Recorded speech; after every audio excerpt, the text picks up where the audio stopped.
مامان یه ذره آروم باش. نمیدونم دکتر داره با تارای من چی کار میکنه. مامانم که اصلا بیرون نیومد.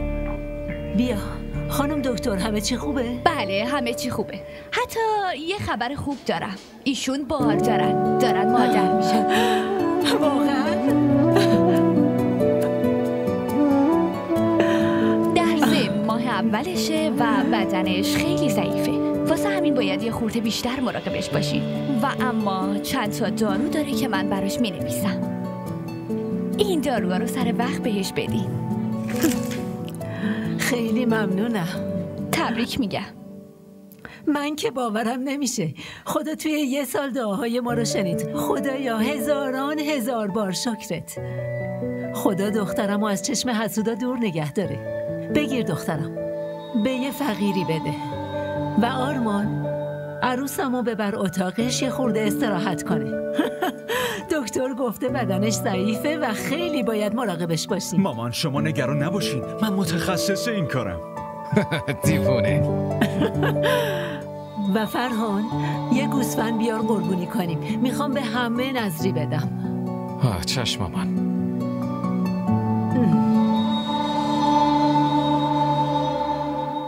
من فکرشم نمی کردم توی سالگرد ازدواجمون همچین هدیه بزرگی به هم بدی. خیلی دوستت دارم. تو خوشحالی مگه نه؟ خوشحال؟ من که دلم میخواد بلند داد بزنم و به همه دنیا اعلام کنم که من دارم بابا میشم.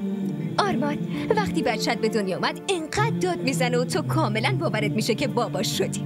روسی کی میاد؟ 10 ماه یا 9 ماه؟ من نمیدونم، باید منتظر باشی. نمیتونم منتظر باشم. تو ببین از پسرم چه استقبالی میکنم. فوق‌العاده. پسر؟ اگه دختر باشه چی؟ این که دیگه فوق‌العاده میشه. اون پرنسس منه و منم همه خوشحالیه دنیا رو فرش زیر پاهاش میکنم.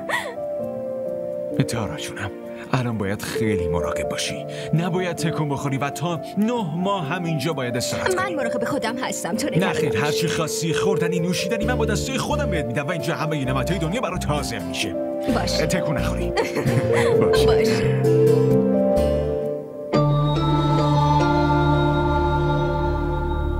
خدا دخترمو از چشم حسودا دور نگه داره. بگیر دخترم، به یه فقیری بده.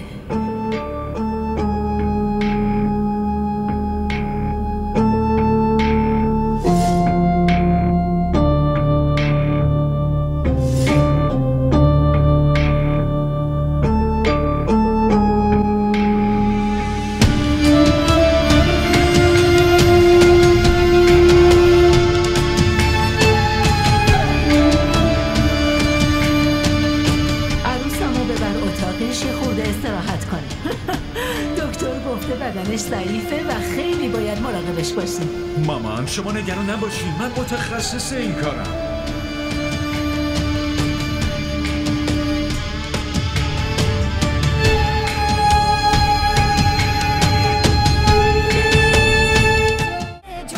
حمایتتون رو نشون بدید. لایک و اشتراک گذاری فراموش نشه. حال دم هرم تو